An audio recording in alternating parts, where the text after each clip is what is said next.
Hi friends, welcome to our channel. நம்ம இன்னைக்கு சேனலில் சாஃப்ட் ஸ்கொயர் பரோட்டாவும் அதுக்கு சைட் டிஷ்ஷாக மஷ்ரூம் பட்டர் மசாலாவும் எப்படி பண்ணுறதுன்னு பார்க்க போகிறோம். வாங்க இப்போ எப்படி பண்ணுறதுன்னு பார்க்கலாம்.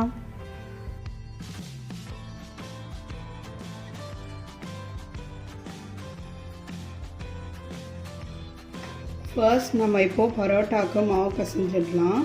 அதுக்கு நான் 1.5 கப் மாவு எடுத்துக்க போகிறேன். ஃபஸ்ட்டு 1 கப் போட்டிருக்கேன், இன்னொரு 1/2 கப் மாவு போட்டிருக்கேன். இதில் 1 டேபிள் ஸ்பூன் சுகர், தேவையான அளவு சால்ட் ஆட் பண்ணியிருக்கேன். 2 டேபிள் ஸ்பூன் ஆயில் போட்டுக்கலாம்.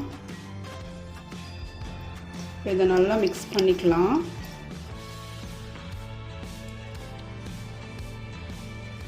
மிக்ஸ் பண்ணிவிட்டு வெதுவெதுப்பான தண்ணி எடுத்துருக்கேன், அதை கொஞ்சம் கொஞ்சமாக ஆட் பண்ணி மிக்ஸ் பண்ணிக்கலாம். இந்த பேட்டர் கொஞ்சம் ஸ்டிக்கியாக இருக்கணும், அப்போ தான் நமக்கு பரோட்டா நல்லா சாஃப்டாக வரும். கொஞ்சம் கொஞ்சமாக ஆட் பண்ணிக்கிறேன்.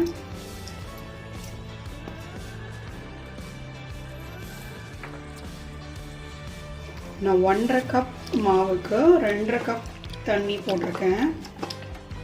இதை மாதிரி இருக்கணும், கொஞ்சம் ஸ்டிக்கியாக இருந்தால் தான் நமக்கு பரோட்டா நல்லா சாஃப்டாக வரும்.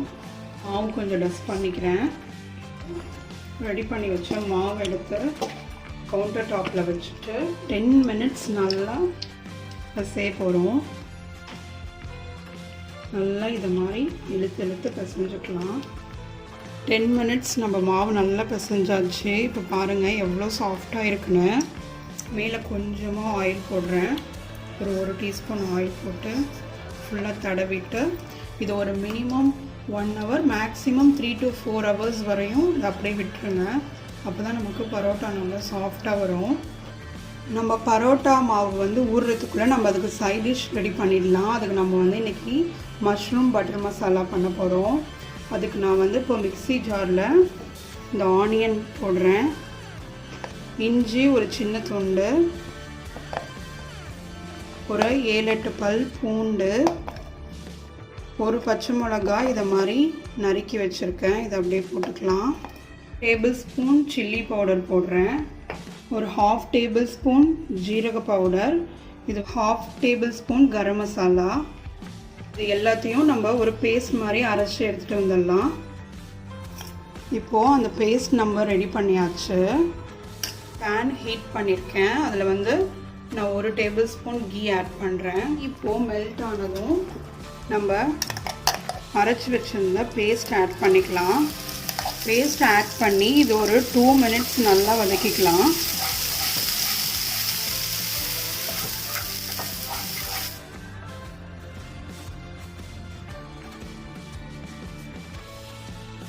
டூ மினிட்ஸ் நல்லா வதக்கியாச்சு. இப்போ அந்த ஆனியன் அந்த மசாலாவோட ரா ஸ்மெல்லாம் இப்போ கம்ப்ளீட்டாக போயிடுச்சு. தக்காளி ஒரு 3 தக்காளி எடுத்து வேக வச்சு தோல் உரித்து அடித்து வச்சுருக்கேன். 3 மீடியம் சைஸ் தக்காளி. அந்த தக்காளி பேஸ்ட்டை இப்போ நம்ம ஆட் பண்ணிக்கலாம். ஒரு 2 மினிட்ஸ் நல்லா வதக்கிக்கலாம். இப்போ நம்ம அந்த தக்காளி பேஸ்ட் ஆட் பண்ணி நல்லா வதக்கியாச்சு.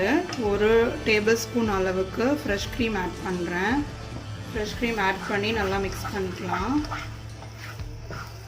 ஃப்ரெஷ் க்ரீம் ஆட் பண்ணி மிக்ஸ் பண்ணினதுக்கப்புறம் கொஞ்சமாக தண்ணி ஆட் பண்ணுறேன்.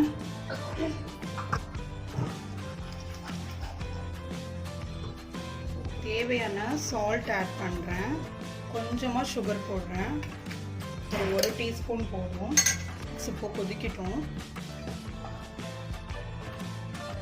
கிரேவி இப்போ கொதிக்கிற கேப்பில் நான் இன்னொரு பேன் சூடு பண்ணியிருக்கேன். 1 டேபிள் ஸ்பூன் பட்டர் ஆட் பண்ணுறேன். பட்டர் இப்போ மெல்ட் ஆகிடுச்சு. கொஞ்சம் க்ரீன் சில்லி ஆட் பண்ணுறேன். கேப்சிகம் கட் பண்ணி வச்சுருக்கேன், அதை போடுறேன். மஷ்ரூம்லாம் கட் பண்ணி வச்சுருக்கிற ரேண்டம் சைஸில் அப்படியே கட் பண்ணி வச்சுருக்கேன். போட்டு ஒரு 2 மினிட்ஸ் இதை நல்லா வதக்கிக்கலாம்.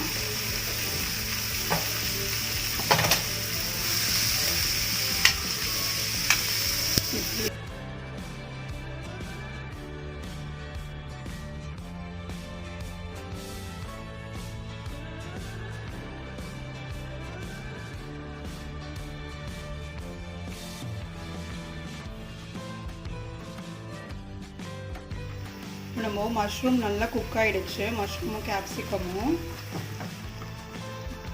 இதை அப்படியே எடுத்து இந்த கிரேவியில் போட்டுடலாம். பண்ணிவிட்டு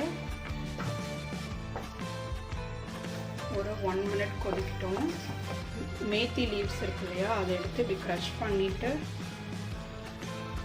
இதில் அப்படியே போட்டுடலாம். அவ்வளோதான். இப்போ 1 மினிட் குக் ஆகிடுச்சு. இப்போ நம்ம கேஸ் ஸ்டவ் ஆஃப் பண்ணிடலாம். நம்ம மஷ்ரூம் பட்டர் மசாலா வந்து ரெடி ஆகிடுச்சு. இப்போ நம்ம பரோட்டா மாவு ஊற வச்சு 3 ஹவர்ஸ் ஆகிடுச்சு. நம்ம பால்ஸ் போட்டுக்கலாம்.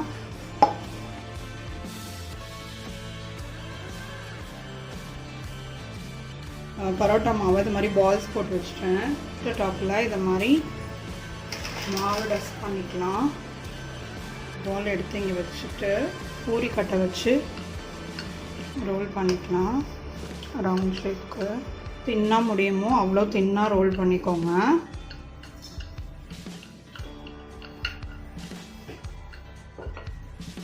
ரோல் பண்ணிவிட்டு இது மேலே கொஞ்சமாக ஆயில் ஸ்ப்ரெட் பண்ணி இந்த மாதிரி எல்லா பக்கமும் தேய்ச்சி இப்படி இழுத்து விடுங்க.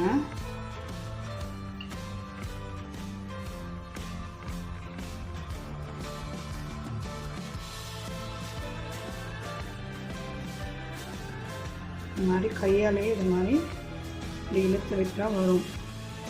இந்த மாதிரி நல்லா இழுத்துக்கலாம். நான் இதை இப்படி ஃபோல்ட் பண்ணுறேன். ஃபோல்ட் பண்ணிவிட்டு இந்த இடத்துல கொஞ்சம் ஆயில் அப்ளை பண்ணிக்கலாம். திரும்ப இப்படி ஃபோல்ட் பண்ணிவிட்டு இங்கே ஆயில் அப்ளை பண்ணி ஃபுல்லாக ஸ்ப்ரெட் பண்ணிவிட்டு நீங்கள்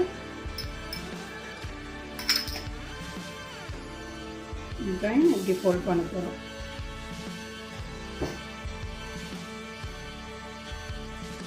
இதை நான் அப்படியே ஒரு ஓரத்தில் வச்சிடுறேன். அவங்களுக்கு இன்னொன்று அதை மாதிரி ரோல் பண்ணி காமிக்கிறேன். டஸ்ட் பண்ணிவிட்டு நல்லா பூரி கட்டு வச்சு தின்னாக ஸ்ப்ரெட் பண்ணிக்கோங்க.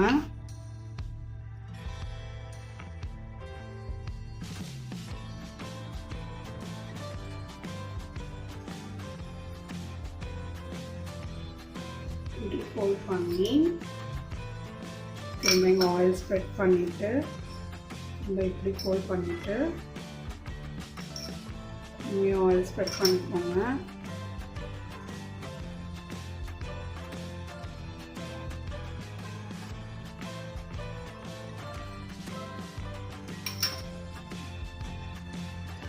இப்படி ஸ்கொயர் ஷேப்பில் இப்படி ஃபோல்ட் பண்ணிட்டு இங்கே வச்சிடலாம். போட்டு அந்த இதை எடுத்து ஜென்டலாக ப்ரெஸ் பண்ணுங்கள்.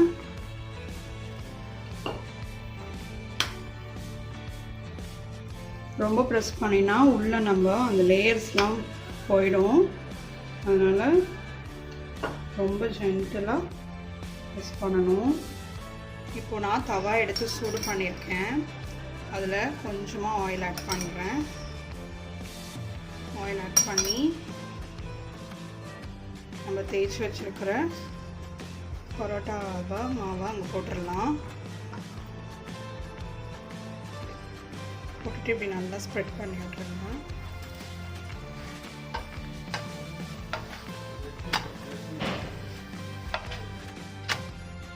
இந்த பரோட்டா இப்போ நல்லா குக் ஆகிடுச்சு. இதை எடுத்து வச்சிடலாம். செகண்ட் ஒன் போட போகிறேன். போட்டு அதே மாதிரியே நல்லா ஸ்ப்ரெட் பண்ணி விட்டுருங்க.